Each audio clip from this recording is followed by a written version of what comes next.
Yes students, welcome to premier institute of science. और कैसे हैं आप लोग? बढ़िया। चलिए फिर स्टार्ट किया जाए। तो आज बेटा अपने को एक न्यू चैप्टर स्टार्ट करना है। चैप्टर है हमारा इलेक्ट्रोमैग्नेटिक वेव। काफ़ी छोटा चैप्टर होता है। 12th लेवल पे देखें तो सिर्फ एक क्वेश्चन आएगा, एक से ज़्यादा आने के चांस नहीं है। ऑब्जेक्टिव में भी देखें अपन नीट और IIT के अकॉर्डिंग तो सिर्फ एक ही क्वेश्चन आएगा। ठीक है, क्वेश्चन काफ़ी इजी होगा। फॉर्मूले बेस्ड न्यूमेरिकल बनता है इसमें से। आपको फॉर्मूले तैयार होने चाहिए, कॉन्सेप्ट क्लियर होने चाहिए। कोई भी इसमें इधर उधर से ज्वाइंटिंग नहीं होगी चैप्टर में, कोई भी इधर टिपिकलनेस नहीं आने वाली है। तो अब अपन टॉपिक स्टार्ट करते हैं। काफ़ी छोटा टॉपिक है।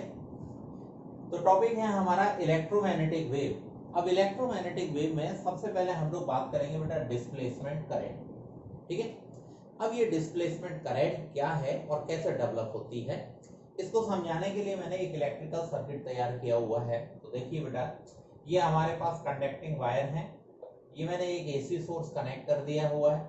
ठीक है, और ये मैंने प्लेट्स बनाई हुई हैं। ठीक है, अब जैसे ही हम लोग AC सोर्स से कनेक्ट करते हैं तो ऑटोमेटिकली यहाँ से AC सोर्स में ये जो करंट फ्लो कर रही है, क्योंकि ये कंडक्टिंग वायर है तो इसमें फ्लो होने वाली करंट को मैंने इंडिकेट किया हुआ है IC मींस कंडक्टिंग करंट। ठीक है, ये current passing through the conductor. तो ये मेरी कंडक्टर करंट बनेगी। अब ये प्लेट प्लस बनेगी और ये प्लेट क्या बनेगी? माइनस। ठीक है, आपको मालूम है अल्टरनेटिंग करंट है। अल्टरनेटिंग करंट में क्या होगा? टर्मिनल प्लस माइनस होते रहते हैं। अब मैं अगर प्लस और माइनस पे पहले सपोज करूं तो ऑटोमेटिकली प्लस टू माइनस ये डेवलप होगा। यहाँ पर प्लेट्स के बीच में कौन? Electric field. तो मैंने इलेक्ट्रिक फील्ड बना दिया। अब देखिए, ये प्लस माइनस कंटिन्यूअसली चेंज होगा तो इलेक्ट्रिक फील्ड भी क्या होता है? कंटिन्यूअसली चेंज होता है। ठीक है, तो इस इलेक्ट्रिक फील्ड या इलेक्ट्रिक फ्लक्स के चेंज होने की वजह से जो करंट डेवलप होती है उसको हम लोग क्या बोलते हैं? Displacement current. ठीक है, तो इसमें फ्लो होने वाली, इसमें डेवलप होने वाली करंट को मैंने इंडिकेट किया हुआ है डिस्प्लेसमेंट करंट। डेफिनेशन भी मैंने यहीं से बनाया। तो ये डेफिनेशन मैंने तैयार किया आपके लिए। चेंज इन इलेक्ट्रिक फील्ड और electric flux produces a current which is known as displacement current. Simple सा है, change in electric field or electric flux produces a current which is known as displacement current। तो छोटा सा एक हमारा definition बन के तैयार हो गया। अब इसके एक्सप्रेशन की जब बात करने जाएंगे तो एक्सप्रेशन को समझाने के लिए मैंने यहाँ लिया हुआ है we know that। ठीक है, मैं इधर समझाता हूँ जरा। we know that electric flux phi E मैंने इलेक्ट्रिक की वजह से सफिक्स में लिया हुआ है तो E डॉट है। ठीक है, ये मेरे पास phi is equal to E आ गया। अब हम लोग यहाँ आएंगे तो मैंने पॉइंट चार्ज की वजह से इंटेंसिटी ऑफ इलेक्ट्रिक फील्ड का फॉर्मूला डेवलप करके जो हम रखे हैं वो लगा दिया। 1/4 pi epsilon naught q by r square, ये a आ गया।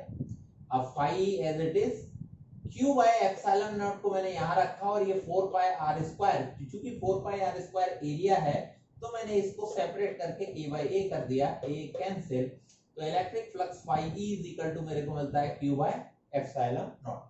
ये इलेक्ट्रिक फ्लक्स पे आ गए। अब मैंने क्या किया? Differentiating on both side with respect to time. दोनों साइड में हम टाइम के रेस्पेक्ट में डिफरेंशिएट करेंगे। इसको डिफरेंशिएट किया तो d phi by dt is equal to d by dt q by epsilon naught. ठीक है, अब मैंने यहाँ पे क्या किया? ये dq by dt, तो ये आ गया dq by dt। अब ये एप्सिलॉन नॉट इधर जाएगा तो ये आ गया एप्सिलॉन नॉट, और कौन बना? d phi by dt, dq by dt। ठीक है, तो ये dq by dt क्या डेवलप होगा? Current, that is known as displacement current. तो ये बना epsilon naught d phi by dt। ठीक है, तो चेंज इन इलेक्ट्रिक फील्ड और change in electric flux produces a current that is known as displacement current. Definition के according formula develop हो गया। अब अगर इस कंडक्टर में देखें तो इस कंडक्टर में टोटल करंट कितना है? IC कंडक्टर करंट और ID that is displacement current. तो टोटल करंट बना I is equal to IC plus ID। अब अपन एक एक करके बात करते हैं। पहले एक बार कंडक्टर में बात करेंगे, फिर एक बार कैपेसिटर में।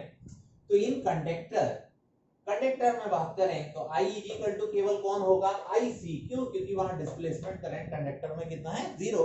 कंडक्टिंग वायर में कोई भी चेंज इन फील्ड या चेंज इन फ्लक्स नहीं होगा। अब अपन विद इन द कैपेसिटर बात करेंगे तो विद इन द कैपेसिटर केवल कौन मिलेगा आपको? I is equal to ID, क्योंकि वहां पे कंडक्टिंग करंट नहीं होगा। तो यहाँ मैंने दिखाया IC 0। अब फाइनली जो हम लोगों ने देखा कि I is equal to IC और I is equal to I D, that is I C is equal to I D. तो ये भी प्रूफ हो गया, जो कंडक्टिंग करंट है या जो कंडक्टर करंट है वो किसकी इक्वल होती है, वो डिस्प्लेसमेंट करंट के इक्वल होती है। क्लियर? तो ये हम लोगों ने डेफिनेशन भी डेवलप कर ली और एक्सप्रेशन। आप ये मान के चलो 12th में बेटा सबसे ज्यादा यही पूछा जाता है। ऑब्जेक्टिव बनाते समय मेरे पास फॉर्मूला होना चाहिए और फॉर्मूले को हम पुट करेंगे, आंसर बना देंगे। ठीक है, चलिए इसको समझाने के बाद अभी जैसे मैंने बोला ये चैप्टर थ्योरेटिकली है, तो थ्योरेटिकली आप नोट्स प्रिपेयर करते रहेंगे। इसको मैं हटाता हूं, आप थोड़ा सा हम आगे बात करते हैं। इसमें एकदम अच्छे से नोट्स बनाने होते हैं आपको। छोटा सा चैप्टर, मैक्सिमम 2 मार्क्स, एक ऑब्जेक्टिव क्वेश्चन कॉम्पिटिटिव के लिए। ठीक है, अब इसको समझाने के लिए पूरा नोट्स मैंने लिए हुए हैं। अब इसके बाद इसमें आता है मैक्सवेल इक्वेशंस। ठीक है, तो अब अपन बात करेंगे मैक्सवेल इक्वेशंस पे।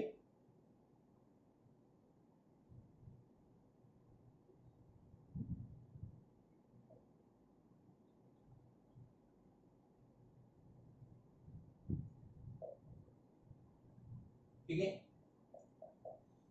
तो मैक्सवेल इक्वेशंस में जब हम लोग बात करते हैं, तो जैसे जैसे अपने को जैसा एग्जाम में डिलीवर करना है मैं उसी टाइप से नोट्स बनवा रहा हूं आपके। सबसे पहले मैंने लिया Gauss law in electrostatics. Gauss law in electrostatic. ठीक है, गॉस लॉ आपके पास है। तो गॉस लॉ इन इलेक्ट्रोस्टैटिक्स हमसे क्या कहता है, surface integral E vector dot ds vector is equal to qy epsilon naught. ठीक है, पूरे नोट्स को ही फॉलो कर रहा हूं मैं ताकि आप एज इट इज बना सकें। दैट इज, तो ये हमारा आ गया गॉस लॉ इन इलेक्ट्रोस्टैटिक्स। तो देखिए यहाँ इलेक्ट्रिक फील्ड और चार्ज है ना, वो एग्जिस्ट फॉर्म में प्रेजेंट है। अब गॉस लॉ इन मैग्नेटिज्म में लेके जाता हूं मैं।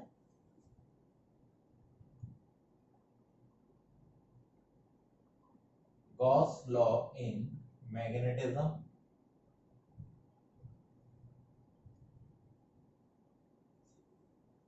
MEX करो MX करो, मैक्सवेल। मैग्नेटिज्म में जब अपन जाएंगे तो बेटा आप इसी चीज को चेंज करेंगे, ये थ्रेडिंग फॉर्म में आ जाता है। ये आता है मेरे पास B vector dot ds vector, conducting wire में बात करें। ठीक है, तो ये ऑटोमेटिकली 0। ठीक है, मैग्नेटिक फील्ड इन कंटीन्यूअस लूप, आपको मालूम ही है कि जो फील्ड बनता है वो अराउंड में बनता है, इनर में नहीं। तो कंटीन्यूअस लूप में ऑटोमेटिकली वैल्यू क्या बना दी मैंने, 0, और ये चार्ज कंटीन्यूअस लूप के फॉर्म में फ्लो कर रहा है। थर्ड नंबर पे मैंने लिया Faraday law of EMI।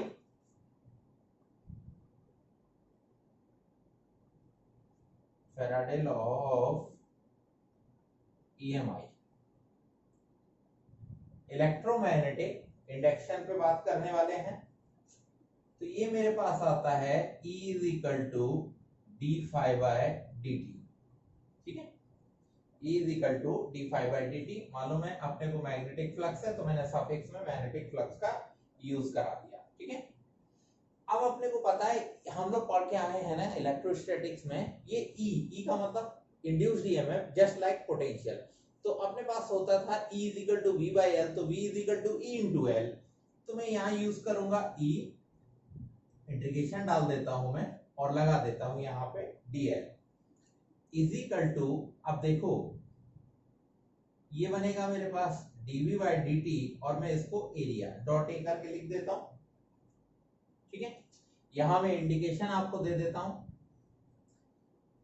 Upon lower में इंडिकेशन जरा सेट करा देते हैं क्योंकि मेरे को स्पेस चाहिए वहां पे। तो यहां मैंने आपको इंडिकेशन सेट करा दिए। एक indication phi is equal to मेरे पास b इंटू ए, उसका यूज किया मैंने, और दूसरा मैंने यूज किया E is equal to integration of dl का। ठीक है, तो गॉस लॉ इन इलेक्ट्रोस्टैटिक्स, इसको कन्वर्ट किया मैग्नेटिज्म में, फिर मेरे पास फैराडे आ गया। ठीक है, अब देखो यहाँ पे change in magnetic field produces electric field. तो मैग्नेटिक फील्ड किसको प्रोड्यूस कर रहा है, देखो इलेक्ट्रिक फील्ड को। चेंज इन मैग्नेटिक फील्ड हो रहा है ना, तो change in magnetic field produces electric field. अब मैं फोर्थ नंबर पे यहाँ पे थोड़ी बात करूं, यहाँ पे हम लोगों ने लिया, ठीक है। अब यहाँ सेट करने के लिए अब लिया मैंने एम्पियर मैक्सवेल लॉ।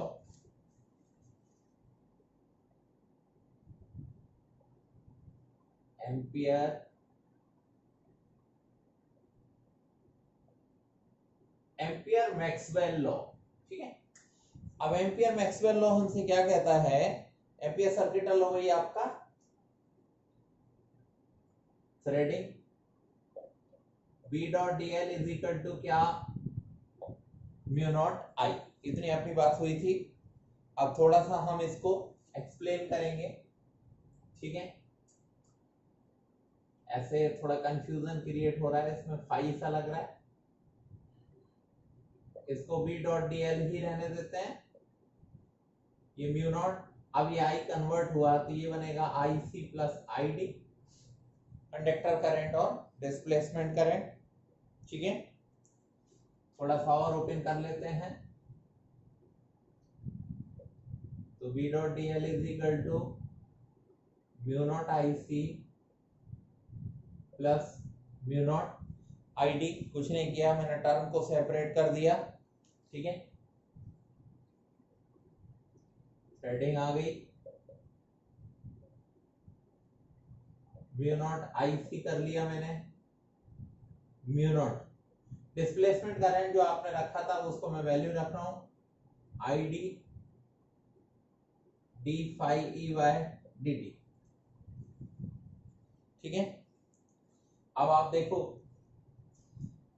यहां पर अगर हम यहां देखें तो change in magnetic field produces electric field, और यहां मेरे को क्या मिल रहा है, change in electric field produces magnetic field. तो हम लोगों ने यहां पर इंडिकेट कर दिया कि कंटिन्यूअसली इलेक्ट्रिक मैग्नेटिक में और मैग्नेटिक इलेक्ट्रिक में कन्वर्ट हो रहा है।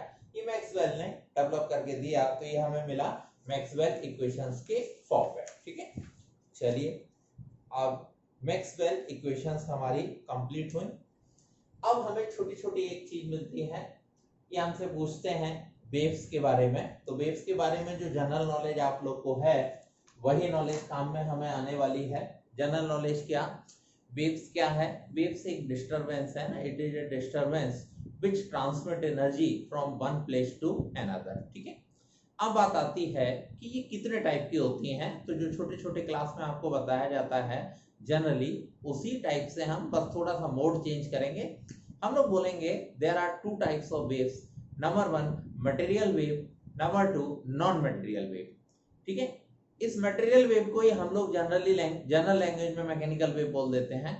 तो मटेरियल वेव का मतलब है the wave which require a medium, medium कैसा होना चाहिए, material, the wave which require a material medium for its propagation.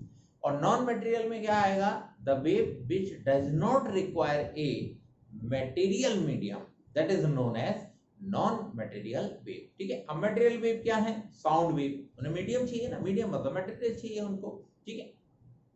Electromagnetic wave क्या है, नॉन मटेरियल वेव है, क्योंकि इनको प्रोपेगेट करने के लिए किसी भी एनर्जी मतलब मीडियम की रिक्वायरमेंट नहीं है। तो ऐसे करके छोटे क्लास में हम लोगों को मिला भी करता था, हम लोग बोलते थे mechanical wave the wave which require a medium for its propagation from one point two another. फिर बोला करते थे electromagnetic wave the wave which does not require medium, है ना, from propagate from one point two another. तो अब हम लोग सीधी बात करेंगे किस पे, इलेक्ट्रोमैग्नेटिक वेव पे। तो अब अपन आते हैं, चूंकि चैप्टर हमारा इलेक्ट्रोमैग्नेटिक वेव है, तो मैं इलेक्ट्रोमैग्नेटिक वेव की डेफिनेशन की बात करूंगा बेटा, है ना। तो मैं इसको हटा देता हूं। अब इलेक्ट्रोमैग्नेटिक वेव की हम लोग बात करते हैं। डेफिनेशन देनी है एक छोटी सी, और कोई बात नहीं है।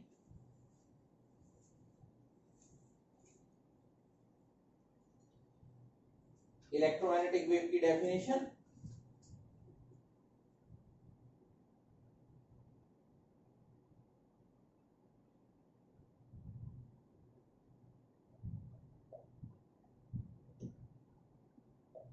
ये मैंने लिया, ठीक है। अब अपन ने ले लिया इलेक्ट्रोमैग्नेटिक वेव, अपन बोलेंगे change in electric field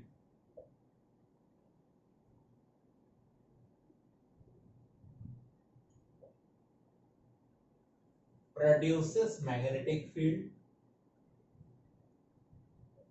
produce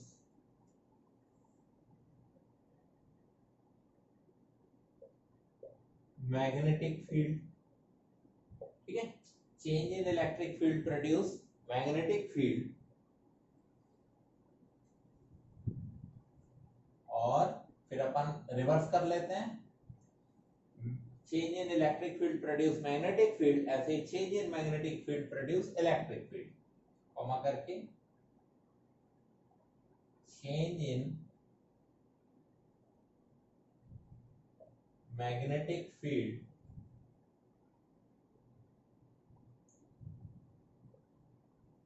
produce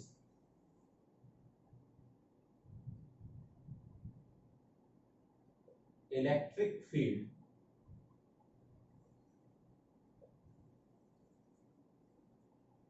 ठीक है। when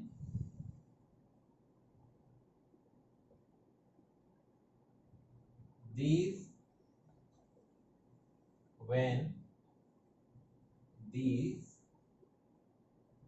two waves superimpose to one another,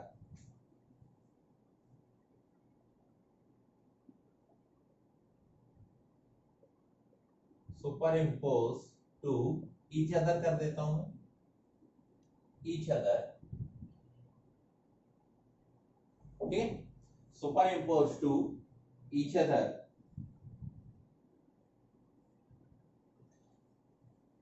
perpendicularly, क्योंकि परपेंडिकुलर होती है,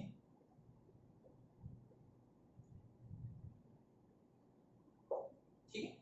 तो change in electric field produces magnetic field and change in magnetic field produces electric field when these two waves superimpose to each other perpendicular, ठीक है, perpendicular, then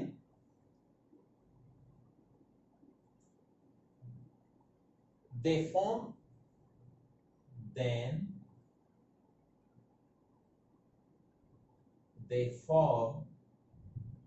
an electromagnetic wave,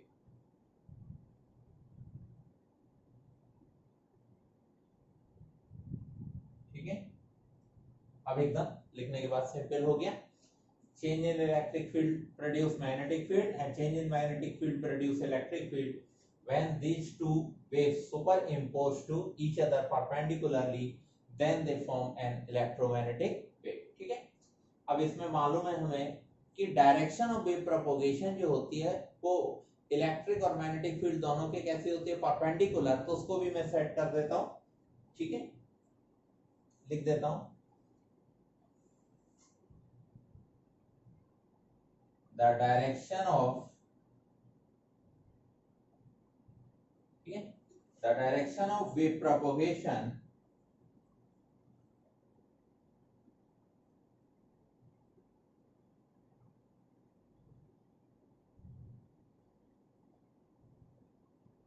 is perpendicular to both of electric and magnetic field, ठीक है। छोटी सी definition ताकि अपने को electromagnetic wave clear हो जाए। तो change in electric field produces magnetic field, magnetic field change in magnetic field produces electric field, when these two waves superimpose to each other perpendicularly, then they form an electromagnetic wave. For direction of wave propagation is perpendicular to both electric and magnetic field, ठीक है। चलिए, तो ये मेरे पास electromagnetic wave की definition हो गई। तो लगभग अभी हम लोगों ने बेसिक इसका काम कर लिया। अब थोड़ा आगे चलते हैं।